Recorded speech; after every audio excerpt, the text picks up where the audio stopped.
তেহরানকে বিচ্ছিন্ন করার জন্য পশ্চিমা বিশ্বের ষড়যন্ত্র ব্যর্থ হয়েছে, এমনটাই মন্তব্য করলেন ইরানের প্রেসিডেন্ট ইব্রাহিম রাইসি।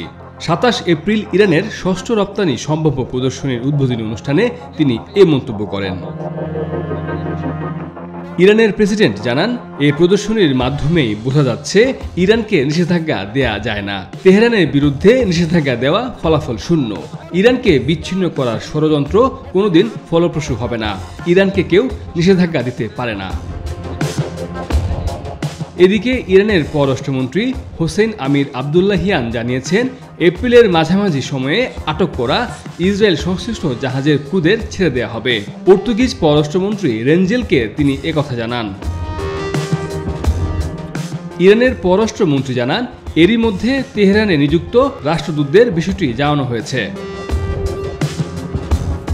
এর আগে বিশ্বের অন্যতম ব্যস্ত ও গুরুত্বপূর্ণ নৌরুট হরমুজ প্রণালী থেকে ইসরায়েলের একটি বিশালাকৃতির কার্গো জাহাজ জব্দ করে নিয়ে যায় ইরানের বিপ্লবী গার্ডের নৌ কমান্ডোরা।